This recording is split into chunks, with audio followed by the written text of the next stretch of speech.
Hola, soy Javier Hernández Payo, trabajo como Disruptive Solution Manager en Insight.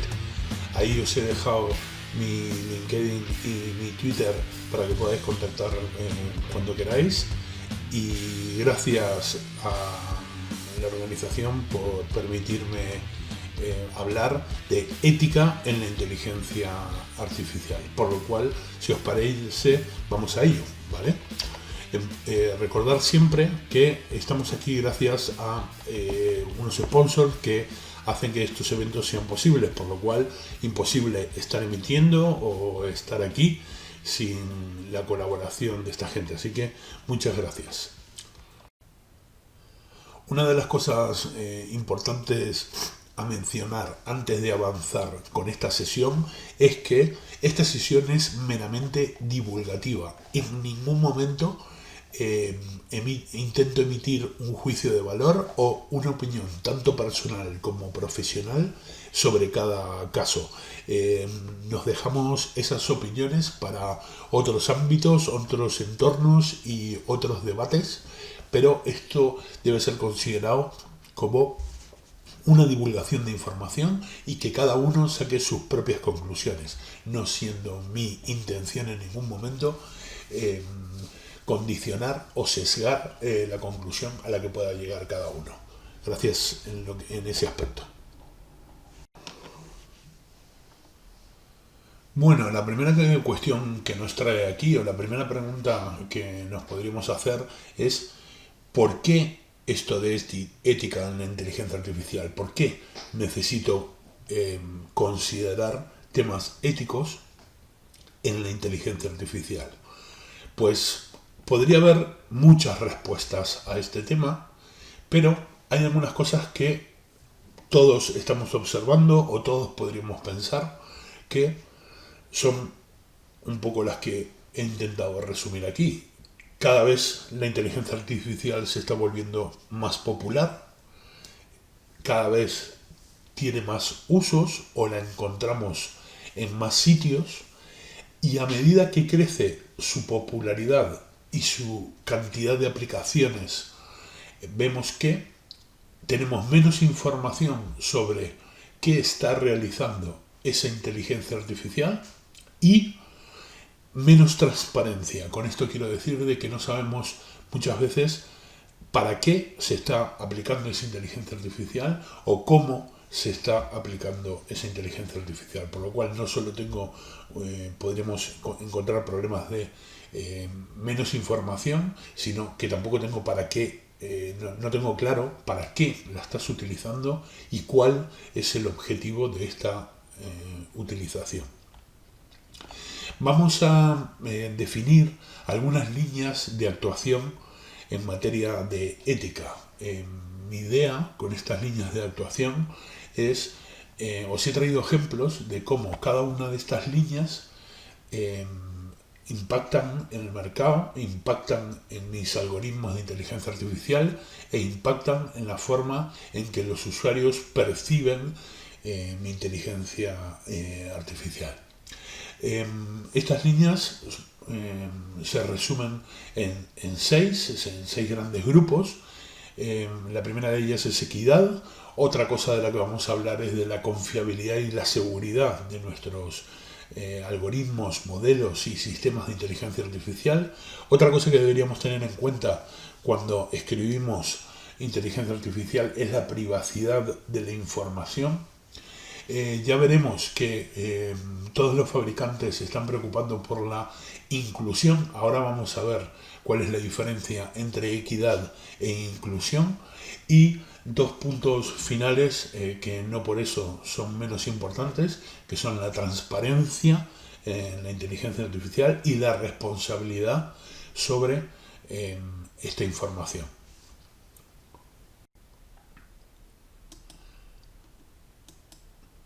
Bueno, ¿qué decir sobre la equidad? La equidad, básicamente en un algoritmo de inteligencia artificial, trata de que todas las personas sean tratadas por igual. No hagamos diferencia entre unos grupos y otros. Os he traído muchos ejemplos, pero antes me gustaría que vierais un vídeo.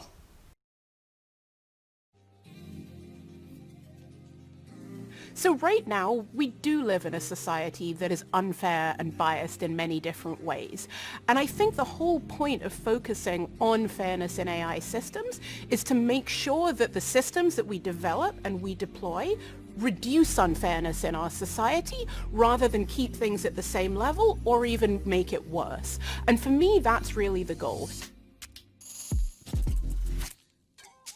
We've seen a lot of news stories over the past couple of years about AI systems that are used to allocate or withhold opportunities, resources, or information in domains like criminal justice, employment and hiring, finance, credit.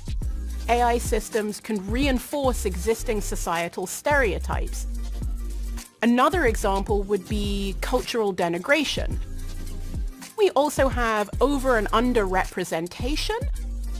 There isn't a single definition that we can easily quantify and just integrate into our systems. Fairness relates to not just the system, the technical component, but it relates to the societal context in which the system is deployed.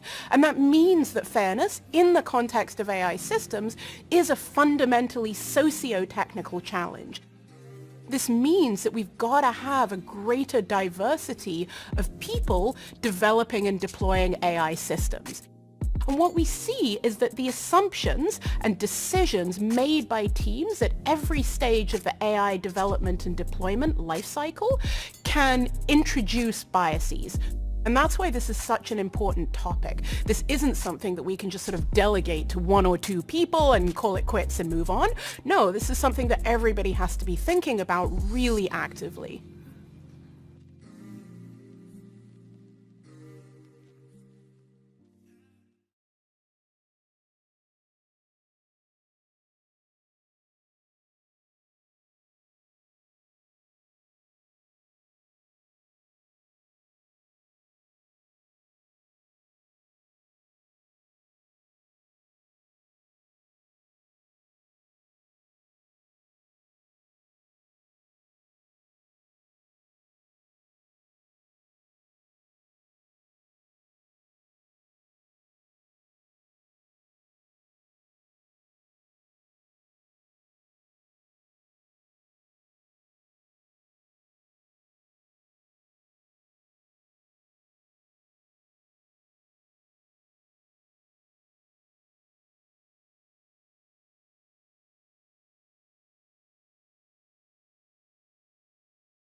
Bueno, al final, ¿qué es lo que vemos en ese vídeo? En ese vídeo lo que vemos es cómo un sistema podría hacer daño a personas por un simple hecho de que ha sido concebido de forma que sesga a determinado colectivo o a determinado grupo de personas, o directamente les bloquea o les retiene oportunidades. Por lo cual siempre tendremos que evitar el sesgar grupos para que nadie se sienta ofendido de esa forma.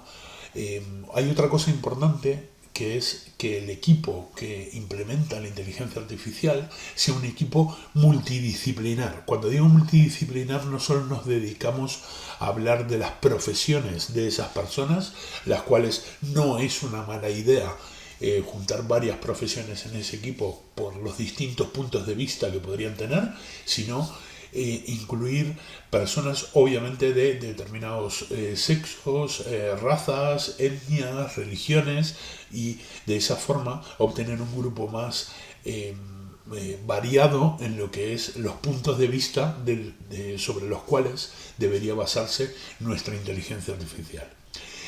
Os he traído varios ejemplos de cosas que no han del todo funcionado como se esperaban y podríamos decir que están relacionadas con la equidad.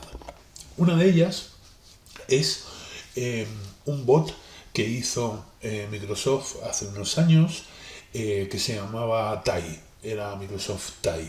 Este bot iba a funcionar en Twitter. El problema que tuvo este bot no fue de que estuviese mal desarrollado, sino que una de las cosas que no tuvo en cuenta es que había personas o había usuarios de Twitter que no iban a utilizarlo de la forma adecuada. Siempre se pensó que este bot iba a ir contestando tweets a medida que tú ibas haciendo mención al bot, pero no contó con que hubiese personas que esas menciones o esas preguntas que le hacían al bot estuvieran malintencionadas, por lo cual todo terminó en que el bot cogió una línea de autoentrenamiento que no fue la adecuada y terminó siendo un poco racista, por así decirlo. Duró muy poco, duró unas horas nada más, pero aquí, más que haber un error en el desarrollo,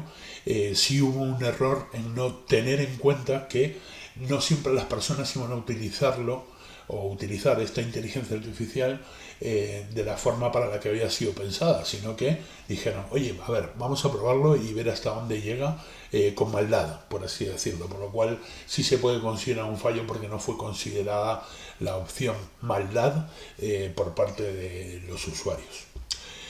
Os he traído otro caso que es muy conocido, ya tiene varios años, y es la forma en que Google en su momento asignaba etiquetas, el autotag de Google. Cometió un error bastante gordo, que fue esa foto de esas personas de color que veis ahí, que las confundió con gorilas, y esto terminó automáticamente en Twitter con unas denuncias bastante bestias y demás. Aquí el problema era más sencillo, no era tan complejo como el anterior, sino que se trataba de un mal entrenamiento por parte de los modelos de reconocimiento de personas. Aquí es claro que lo que te ha faltado es más juegos de imágenes, más imágenes sobre cómo es una persona de color, cómo no, de la misma forma de que has podido identificar en ese mismo ejemplo un coche o el ala de un avión, pues deberías haber entrenado con un mayor juego de imágenes tu modelo de personas, especialmente de color. Bien, vamos a ver otro ejemplo. Tenemos un ejemplo por aquí, que es un algoritmo que ha estado navegando por redes últimamente, que este algoritmo no está trabajando, en realidad no está haciendo bien su trabajo, y la forma de comportarse del algoritmo demuestra determinada predisposición, por llamarlo de alguna forma, a definir a las personas de determinado tipo. Hay una cosa que hace nuestra cabeza, que es, por ejemplo, en la primera imagen que tenéis arriba, nuestro cerebro automáticamente ha reconstruido esa imagen que está pixelada, se nota que es Obama, y la ha reconstruido de una forma muy fácil. Pues lo que intenta hacer este algoritmo es básicamente lo mismo. Es, a partir de una imagen pixelada, una imagen que no tiene una definición correcta, lo que intenta es construir o volver a la imagen original de la cual proviene esa imagen pixelada. Todos estos ejemplos los podéis encontrar en redes sociales, pero hay un claro ejemplo de el error que está cometiendo este algoritmo, tanto con la foto de Obama como con la foto de Lucy Liu. Ahí tenéis en la parte de abajo la foto original desde la cual se ha creado la foto pixelada, y esa foto pixelada es la que se le ha pasado al algoritmo. ¿Qué es lo que está pasando con este algoritmo? Obviamente ha sido entrenado para poder construir las fotos, no con un juego lo suficientemente vasto de imágenes. Es algo parecido a lo que le pasó a Google. No se ha tenido en cuenta las grandes diferencias o ínfimas diferencias. Grandes, ínfimas, justamente es lo contrario, por lo cual tienes que incluir todas estas posibilidades en tu juego de datos, en tu modelo de datos, para que pueda tener todas las posibilidades en consideración, y de esta forma no dejas fuera a nadie. Vamos a ver otro algoritmo. Este es bastante conocido, más que nada porque en Estados Unidos se ha utilizado mucho como una herramienta de contratación. ¿Qué es lo que hace esta aplicación que se llama HireVue? Básicamente lo que hace es estudia tanto el tono de voz como los ademanes, las acciones, el movimiento de cara, de ojos, de labios que tiene un candidato cuando está siendo entrevistado, en base a unas preguntas que le hace la aplicación, y otorga un ranking o dígase una puntuación a ese candidato en base a una serie de parámetros que tiene definidos. El problema de esto es que la persona que está contratando se base demasiado en esta aplicación, porque esta aplicación puede fallar. Es decir, si tú en esa entrevista, por el simple hecho de el tipo de preguntas que te están haciendo, o por el simple hecho de tener una entrevista, estás nervioso, y eso te puede impactar en tu ranking o en tu puntuación de este algoritmo. Este algoritmo, ellos prometen que lo van depurando y demás, pero es peligroso el basarse exclusivamente en lo que este algoritmo diga y sin haber pasado por una entrevista humana, en este caso, por lo cual podrías estar dejando a alguien muy válido fuera de una posición para la cual venía como anillo al dedo. Muy peligroso en ese aspecto. Bien, pues nada, hasta aquí los ejemplos que os quería traer en materia de equidad. Lo importante, como conclusión, en cada línea vamos a intentar dar una pincelada final como lo más importante que debemos tener en cuenta. Por lo cual, importante para nuestros algoritmos o nuestros modelos de inteligencia artificial, contar un equipo humano con la mayor diversidad posible, con la mayor diversidad que podamos tener, y de esa forma asegurarnos que tenemos distintos puntos de vista y distintas ideas cuando montemos nuestro modelo, nuestra aplicación de inteligencia artificial. Bueno, ¿qué os parece si hablamos de la siguiente línea que teníamos en nuestro índice, por así decirlo, que era sobre la confiabilidad y seguridad de nuestros algoritmos? Como resumen, lo primero que os querría decir es que se cae de maduro, ya lo sé, parece muy obvio, pero los algoritmos no siempre deberían asegurarnos que funcionan para el fin que han sido concebidos. Parece muy obvio, pero veamos alguna explicación de Microsoft al respecto.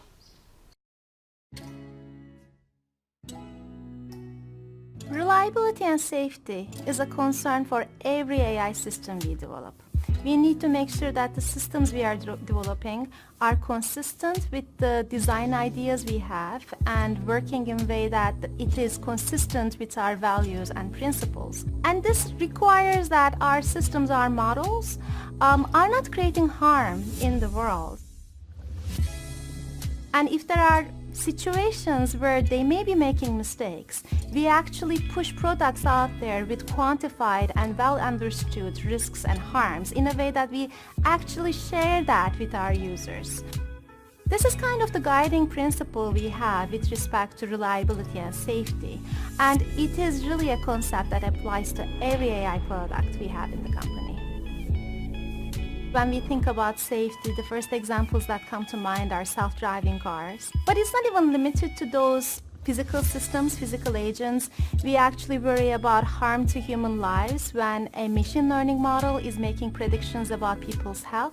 In hospitals, when they are making predictions about diagnosis, wrong systems can lead to harms for people. So those are the cases that we really worry about because the threat is to human lives.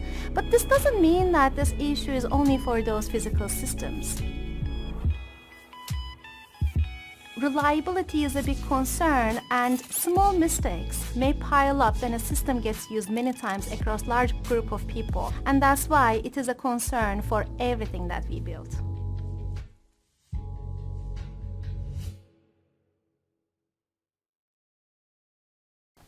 Bueno, hay algunas cosas que parecen obvias cuando hablamos de confiabilidad y seguridad. En primer lugar, vale mencionar el testing continuo que necesitamos hacer sobre nuestros algoritmos de inteligencia artificial, no solo para saber que funcionaron bien luego de ser concebidos, sino que siguen funcionando bien a lo largo del tiempo y a medida que se van usando y van ganando experiencia.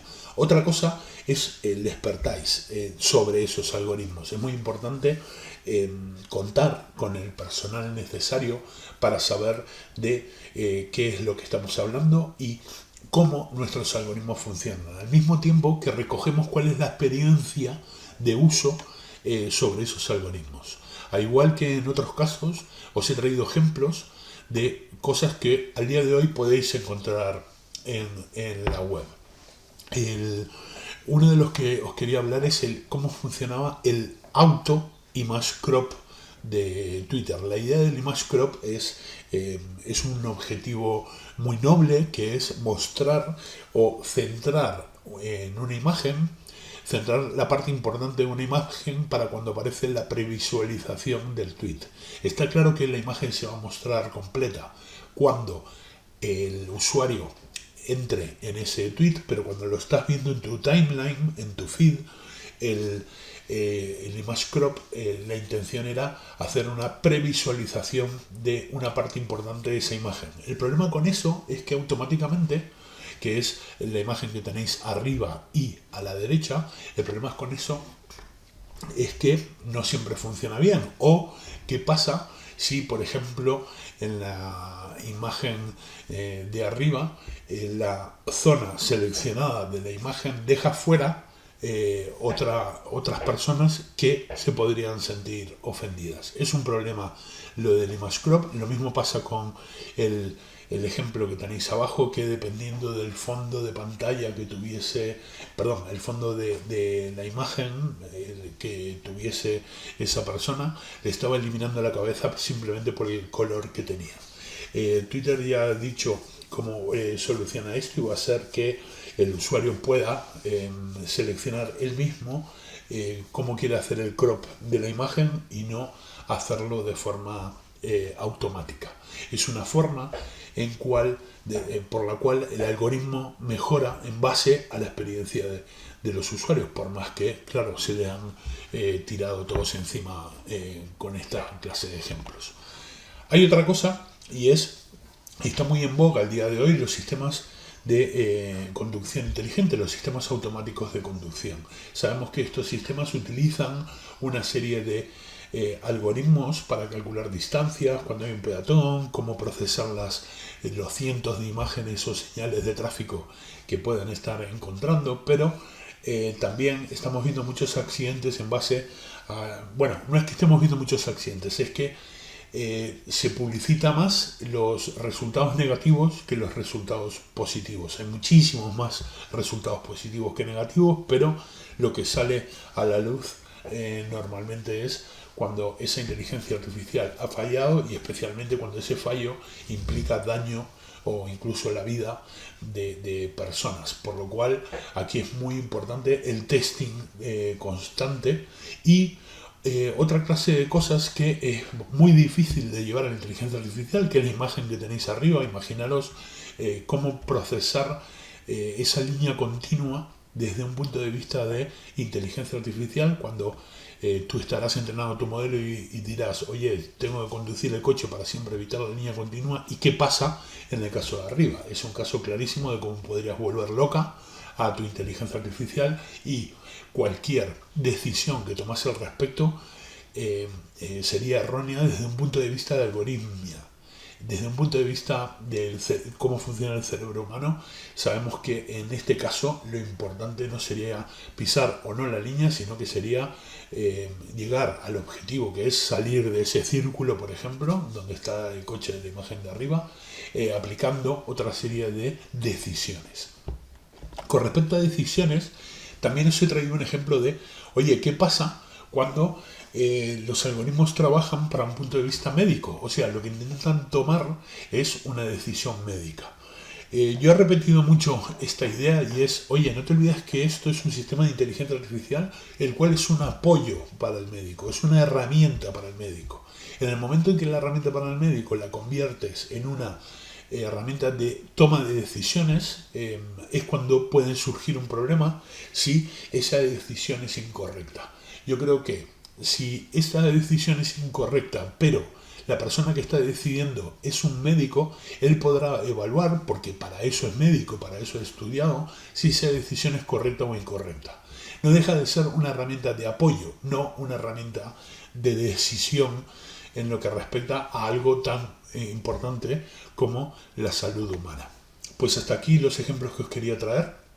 Como conclusión, podríamos decir que la importancia de la confiabilidad del sistema está en que hagas mucha prueba y mucho mantenimiento, y además que sean constantes. Nunca puedes parar de estar entrenando esa inteligencia artificial, y más si estamos hablando de un sistema tan crítico como salud de las personas. Y lo que dije antes con respecto a cómo deben ser utilizados, oye, como herramienta adicional, perfecto; como sustituto en la toma de decisiones, parece que no está tan claro.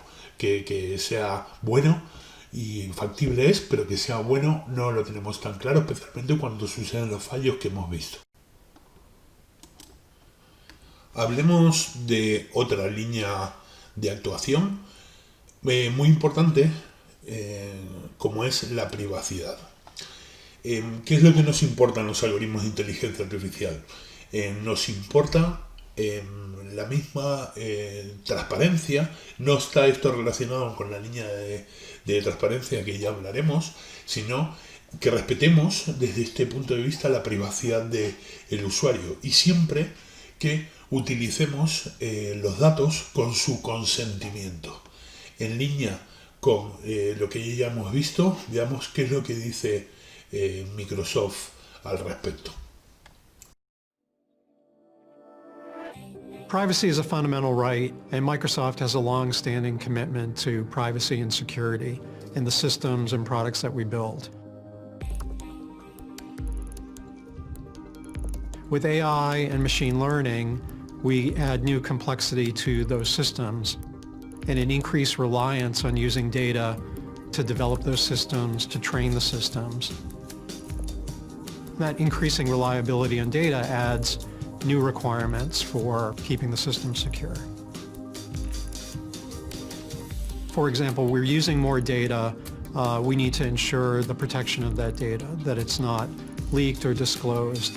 One of the ways we approach that is to not remove the data from a customer's device, to run the models locally on the device, eliminating that potential vulnerability. When we consider the security aspects of these AI systems, you have to think through where and how the data is coming from, if it's user-submitted data or a public data source that's being used in the prediction. How do you prevent that from being corrupted? Having things like anomaly detection or other systems for detecting changes in the data that might indicate that there's an adversary trying to influence the results of the system.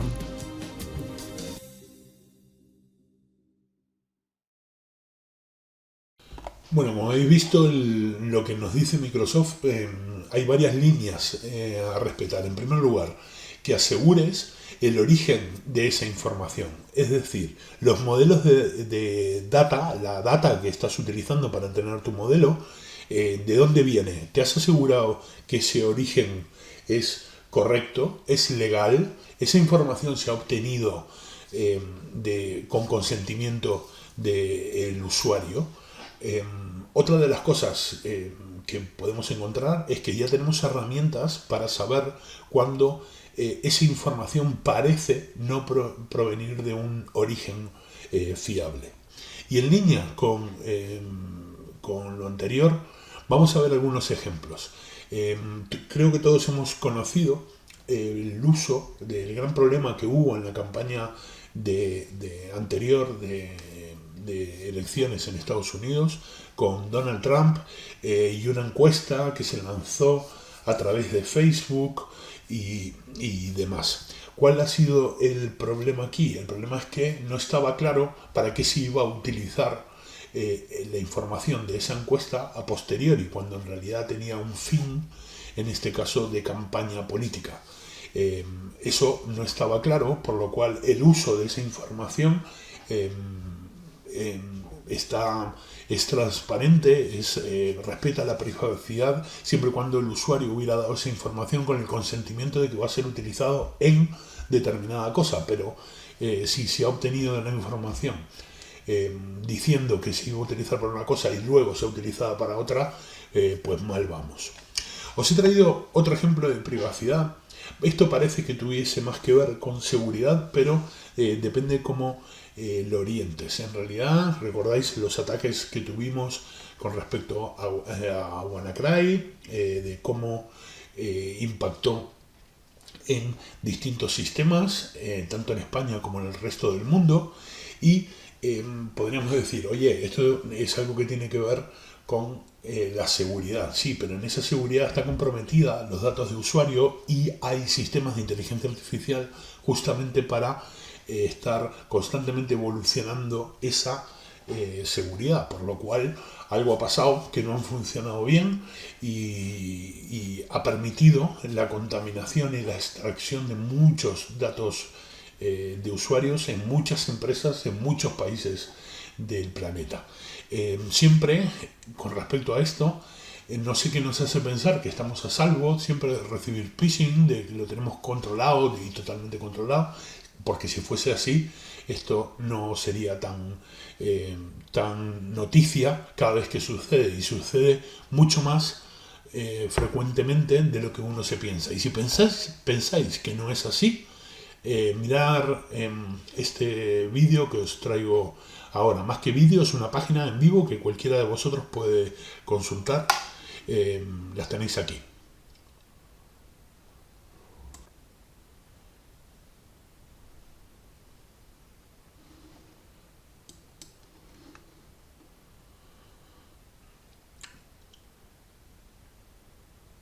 Lo que estáis viendo aquí son ataques en tiempo real, en este momento, y con el origen y el destino que están de quienes están sufriendo esos ataques.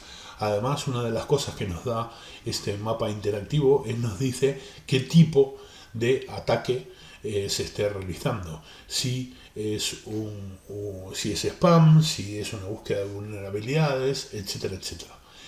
Yo creo que es importante que tengáis en cuenta que esto va en tiempo real, por lo cual os invito a que cada uno de vosotros juguéis con este mapa si es vuestra intención.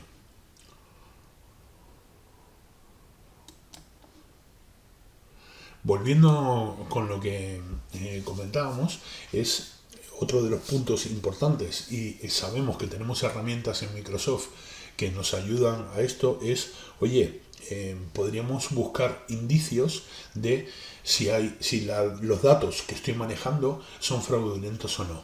En materia de Microsoft, tanto en Azure como en Office 365, tenemos las respectivas herramientas para cubrirnos o para poder detectar estas cosas. Para cubrirnos tenemos lo que es el Compliance Center en 365, y en Azure tenemos detecciones de comportamientos anómalos. En realidad Microsoft esto lo plantea porque es una tecnología más genérica, pero lo plantea como una detección de anomalías, pero en realidad puedes utilizar esa detección de anomalías para estudiar los datos y poder detectar fraudes en tiempo, tanto en tiempo real como en el conjunto de toda tu información.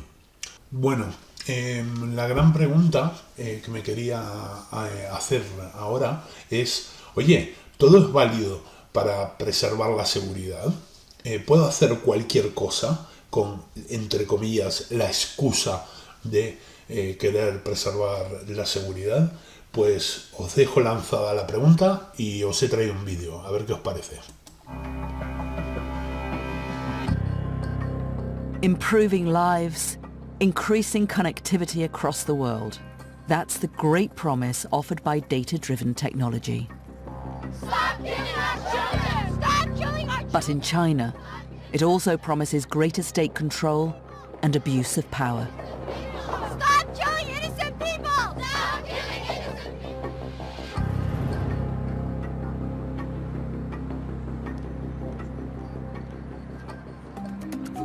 This is the next groundbreaking development in data-driven technology, facial recognition. And in China, you can already withdraw cash, check in at airports, and pay for goods using just your face. The country is the world's leader in the use of this emerging technology. And China's many artificial intelligence startups are determined to keep it that way in the future.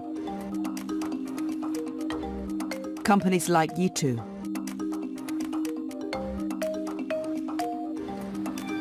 We're pioneering artificial intelligence research and innovation in the hope of creating a safer, faster, and healthier world. 第一次发现，参加展会可以不必排队。 Yitu is creating the building blocks for a smart city of the future, where facial recognition is part of everyday life. This could even extend to detecting what people are thinking. 人工智能 Facial recognition, they can read people's emotions, and we are actually now working on these innovative demonstrations and technology. But the Chinese government has plans to use this new biometric technology to cement its authoritarian rule.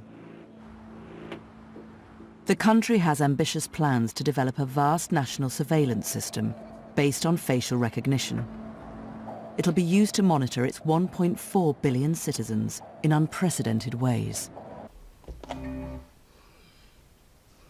Bueno, como habéis visto, el vídeo continúa, es de Economist y os invito a que veáis más cosas que se cuentan en ese vídeo, pero lo importante era esta parte y es lo que os quería traer para que saquéis vuestras propias conclusiones de, oye, algoritmos de inteligencia artificial, reconocimiento, modernización, pero trae algunas consecuencias. Tenemos que pensar qué hacer con esas consecuencias y especialmente de lo que estamos hablando, que es privacidad, qué hacer con ella. Como conclusiones y en lo que nos impacta más cercana, de forma más cercana, pues aseguremos el cumplimiento de LOPD y GDPR a nivel europeo, respetemos esa privacidad y esos derechos que tenemos los ciudadanos de Comunidad Europea y hay un llamamiento a las figuras políticas, al gobierno, que necesitamos obviamente una legislación más actualizada, algo que evolucione, no digo tan rápido como la tecnología, pero no de forma tan lenta y que esté tan atrás en materia de legislación por un lado, con el avance de la tecnología por el otro. Pues cambiamos de línea, hablemos un poco de inclusión. ¿Qué es la inclusión en inteligencia artificial? Pues la inclusión en inteligencia artificial es hacer que ninguna comunidad se sienta excluida. Cuando digo comunidad, digo grupo de personas, etnia, raza, sexo, da igual. Nadie debería sentirse excluido u ofendido por cómo funciona una aplicación o un sistema de inteligencia artificial.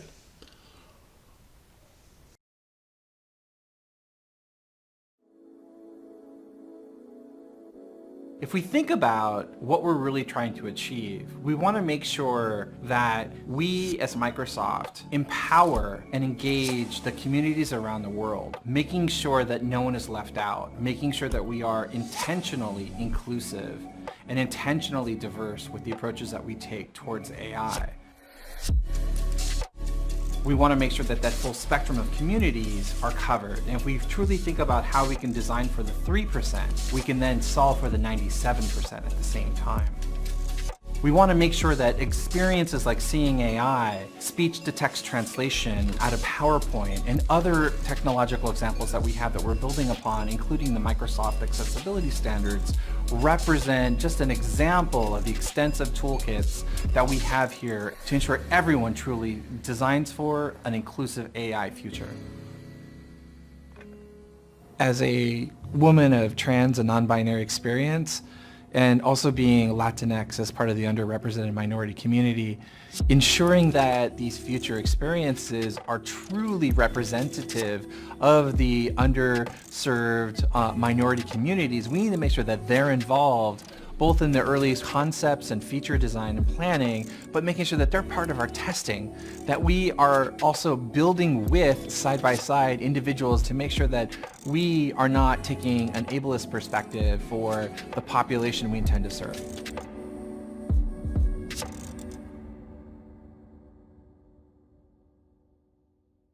Bueno, ¿cómo te aseguras de que realmente tengas esa inclusión en tus sistemas o aplicaciones de inteligencia artificial? Pues la forma es que hagas que una diversidad de colectivos, es decir, personas de toda raza, etnia, sexo y cualquier otro colectivo que se te ocurre, forma parte de tu equipo de desarrollo de esa inteligencia artificial.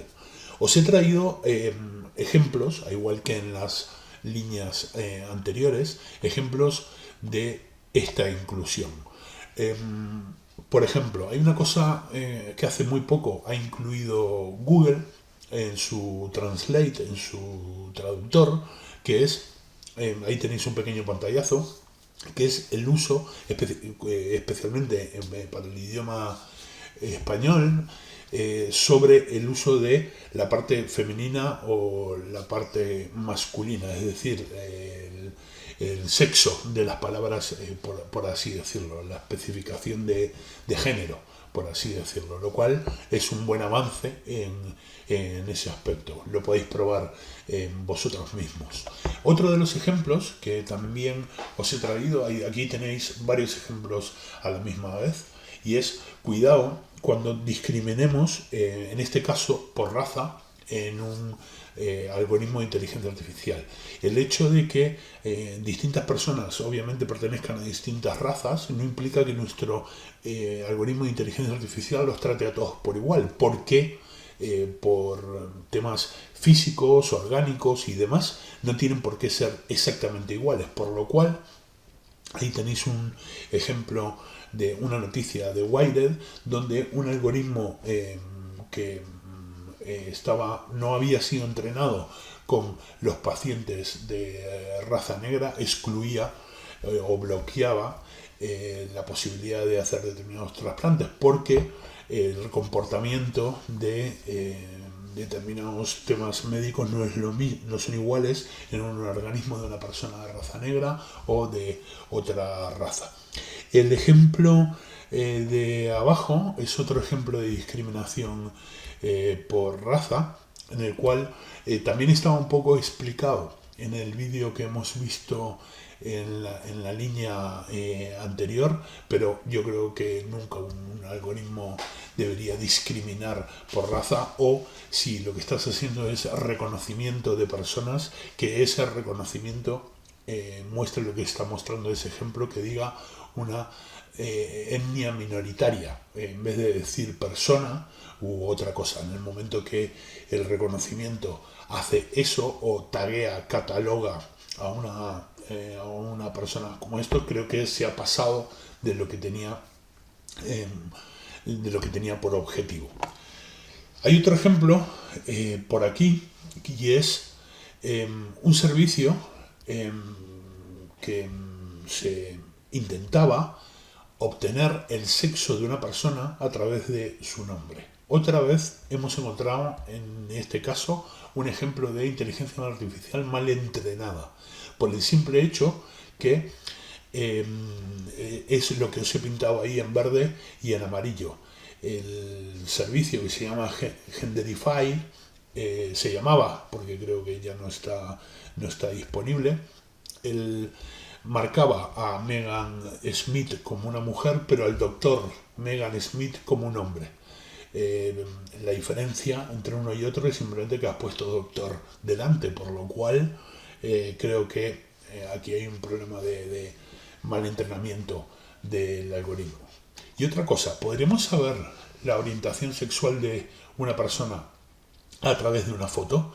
Pues se ha intentado y el resultado no ha sido muy exacto, más que nada porque otra vez volvemos al tema de entrenamiento, pero el problema aquí es que ¿cuál es el objetivo de sacar la orientación sexual de una persona a través de una foto? No solo podría haber un problema de entrenamiento, sino que podría haber un problema de que no está claro para qué quieres esa inteligencia artificial. Bueno, y como conclusión de esta línea, la forma de contar o respetar la inclusión en general en tu aplicación o en tu sistema de inteligencia artificial es un poco lo que dijimos al principio. Oye, cuenta con un equipo lo suficientemente variado y representativo de todas las partes que se podrían ver involucradas, ofendidas o no tenidas en cuenta al momento de realizar tu sistema de inteligencia artificial. Vamos a las últimas dos líneas, que como os decía, no porque sean últimas o menos importantes, que son la transparencia y la responsabilidad en nuestros sistemas de inteligencia artificial. ¿Qué es la transparencia? No es solamente decir cómo estoy haciendo las cosas, sino para qué estoy haciendo las cosas. Parte de esa transparencia es ayudar a que tu usuario o a que el consumidor del sistema de inteligencia artificial entienda para qué estoy utilizando esta inteligencia artificial, y la parte de responsabilidad lo que le asegura a su usuario es quién y por qué está detrás de este sistema de nuestro sistema de inteligencia artificial. En resumen, la transparencia y la responsabilidad va a explicar por qué estás haciendo inteligencia artificial, cuál es el objetivo de esa inteligencia artificial y cómo funciona. ¿Qué os parece si vemos lo que Microsoft opina al respecto de transparencia y lo que opina al respecto de responsabilidad?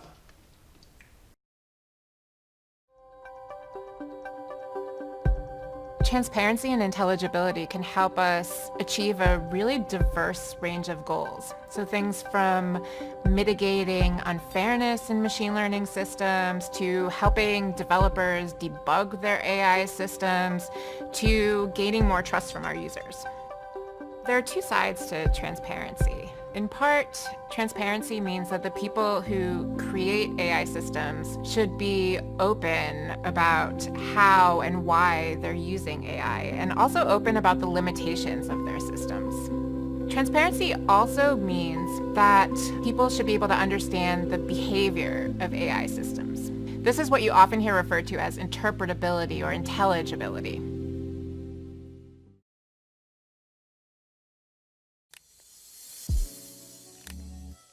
Despite all the complexity with these new models and with new technology that can be somewhat unpredictable and somewhat hard to interpret, we are still accountable for how our technology impacts the world. Second, I think about accountability as the structure that we put in place so that we make sure that we consistently are enacting our principles and that we're taking them into account in everything that we do. Also, part of our accountability is to help our customers and partners be accountable. We have a set of principles that guide how we develop and how we sell and how we advocate for regulation on facial recognition, because we feel like all three of those pieces are really critical to be accountable. We think it has a lot of great uses, and we also think there are a lot of uses that could interfere with people's civil liberties or push society in a direction that we're really not interested in supporting. So in moving from our facial recognition principles to practices and processes that we can follow across the company, what we've had to do is to take a high-level principle, such as our commitment to fairness, and think about how do we have our development teams view every stage of the development life cycle with those principles. So today we have a set of guidelines that they can follow and think about these sorts of considerations at every step of the life cycle. And that's really a first in this company, and I think in many other places outside this company as well.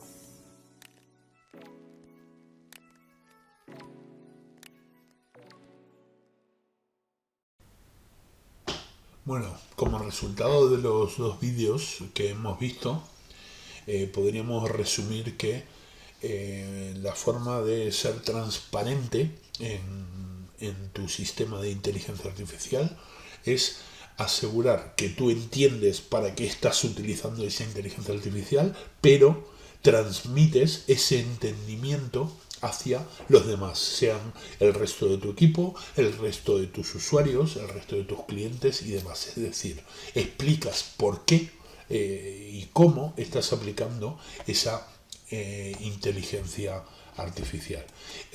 También mencionar que te asegures que esa inteligencia artificial funciona como debe funcionar y haz público cómo realizas ese control. Eso también no solo es responsabilidad, sino que es transparencia. Oye, yo controlo mis sistemas, los mantengo actualizados y funcionan de esta forma por esta acción, esta otra y esta otra. Lo haces público.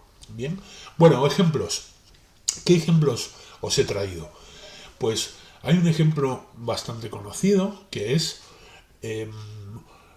se ha utilizado una tecnología que en su momento se llamó deepfake, que para simular que Obama decía una cosa que en realidad nunca dijo. Lo tenéis disponible en YouTube este vídeo, pero veámoslo. We're entering an era in which our enemies can make it look like anyone is saying anything at any point in time, even if they would never say those things. So, for instance, they could have me say things like, I don't know, Killmonger was right, or Ben Carson is in the sunken place, or, how about this, simply, President Trump is a total and complete dipshit. Now, you see, I would never say these things, at least not in a public address, but someone else would. Someone like Jordan Peele. This is a dangerous time. Moving forward, we need to be more vigilant with what we trust from the internet. It's a time when we need to rely on trusted news sources. It may sound basic, but how we move forward in the age of information is going to be the difference between whether we survive or whether we become some kind of fucked up dystopia. Thank you. And stay woke, bitches. Bueno, el ejemplo no tiene desperdicio, es bastante gracioso y si lo queréis volver a ver lo tenéis en YouTube. Como os decía, la tecnología que se utilizó aquí fue uno de los primeros deepfakes que se han hecho, pero os he traído otro vídeo en los cuales no era la intención no era reemplazar a nadie o hacer que alguien estuviese diciendo algo que nunca ha dicho, sino un objetivo mucho más noble. Es decir, no siempre tengo por qué utilizar el deepfake para algo malo o para algo gracioso. Veamos este vídeo que os he traído sobre un deepfake utilizado para un objetivo que dejo a vuestro criterio qué os parece. ¿Bien?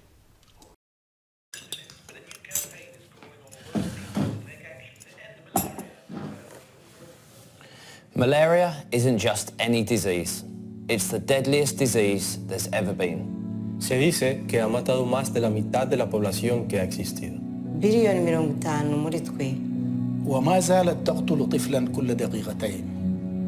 Mais nous pouvons y mettre fin. Nous savons comment, nous en avons la possibilité. हमें और अधिक कार्रवाई की जरूरत है. 我们需要让世界领导人关注。 Hivyo tunazindua kampeni ya sauti. Omwele bawari upi malaria. Speak up and say, malaria must die. One voice can be powerful, but all of our voices together, then they will have to listen. Malaria must die, so millions can live. Este vídeo ha sido hecho por una empresa que se llama Synthesia.io.